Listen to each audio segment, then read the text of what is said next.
Good morning. Hey, I had fun playing in the woods with you yesterday. I have not forgotten about the story about the frog, but I think I'm going to wait until we can cuddle up to each other and then we can read it. It's a little long to put on a video. So when we're together sometime soon, I'll read it to you, okay? But today I'm going to read chapter 19 from The Green Ember. We're about halfway done already. At breakfast in the savory den, Heather and Pickett ate sliced peaches in maple syrup with sweet bread to dip in it. Gort found excuses to be near them as they ate, checking on this and that, fussing over some detail of the breakfast. When the young rabbit sighed with delight over this, the beginning of another wonderful meal, he beamed and turned away to hide his face. He waddled away soon after. Heather was amazed. I'm going to have a sip. Heather was amazed at the care they gave to every detail of the meal, from the food to how it was presented. It was almost too lovely to eat, almost. She dug in with relish and left her plate, and a few more besides, completely spotless. Pickett, sour as he was, seemed to sweeten with every sugary bite. He ate 4 plates of food and looked likely to never stop until Emma spoke up as he rose from his seat to get more. Seeing the doctor over your foot is enough, she warned. If you carry on, you'll have to see him for a burst belly, too. Shyly, Pickett settled back into his seat. Anyway, Emma continued, I want to take you newcomers on a little tour. There's so much I want to show you. But I can't, Pickett said, pointing to his foot. A bit of movement won't hurt you, said Emma, as long as you stay off it. Don't put any weight on it, she commanded with mock seriousness. Future doctor's orders, she added with a wink to Heather. Yes, Pick, Heather said. We've got to get you back on your feet. With plenty of rest, said Emma. And lots of food, Heather added. And some laughs, too, said Emma. Yes, Heather said. Lots and lots and lots of laughter while resting with food. You'll recover that much quicker when they're all combined, Emma said. Recover for what? Pickett said, almost to himself. Pickett looked over at the counter where the black rabbit had sat the night before. His place was empty. There were a few rabbits nearby, whispering and glancing up at them. They looked upset, almost offended even by the newcomer's presence. Or maybe Pickett was just seeing things. Maybe it was the girl's laughter. Recover for what? For life, Pickett, said Emma. There are lots of trades here for an eager young rabbit. Emma said she'll get me started with the healers, said Heather. She thinks I might even be a doctor someday myself. And maybe the story guild as well, Emma said. Are there really storytellers here? Heather asked. There sure are. Heather faltered. Fear rose up inside her. She felt both delight and terror at the thought of sharing her stories with rabbits.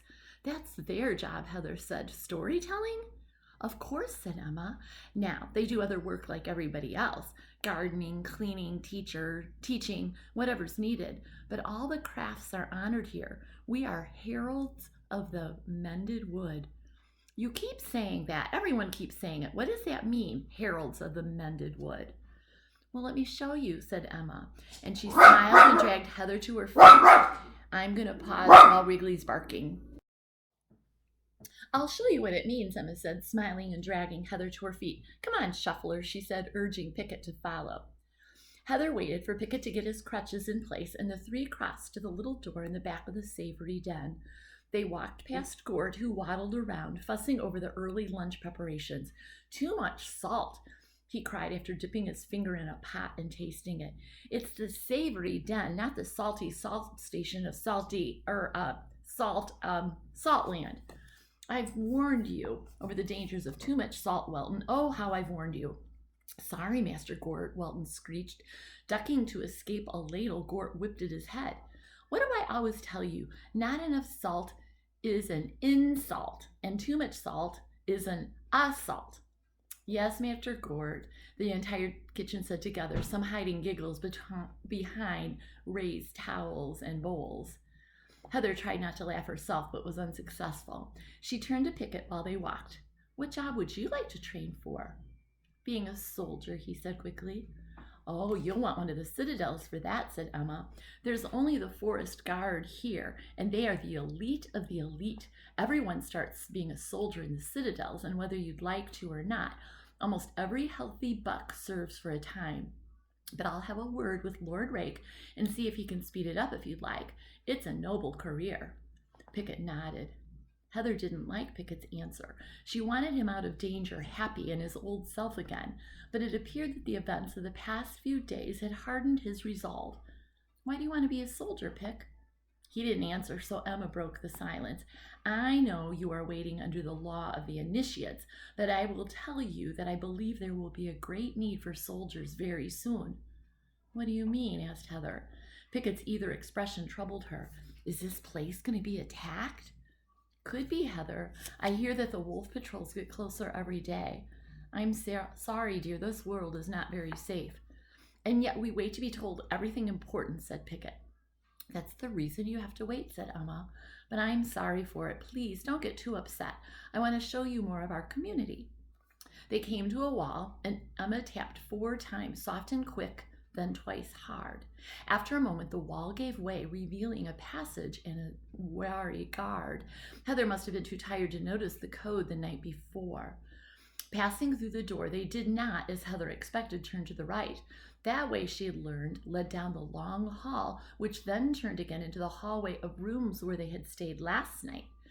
They turned left, which led them through a series of clean-cut stone hallways ending in a steep gray-green stairway. Heather was unsure how this place worked, how it was laid out. It made her uncomfortable, not knowing which way led out. She felt confused. It appeared to be a series of caves, something like what Pickett described 7 Mounds as, but it was different too. There was so much light here, lively and clean. Emma, she asked, where are we?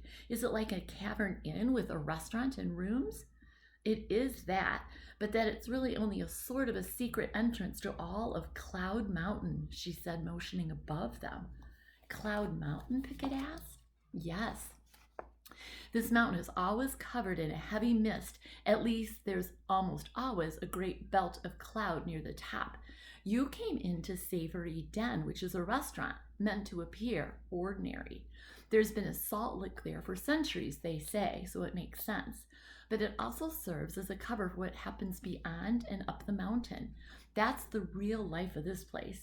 If enemies come, it's our hope, admittedly a faint one, that they'll just see the restaurant and won't realize there's more of us hidden away up there.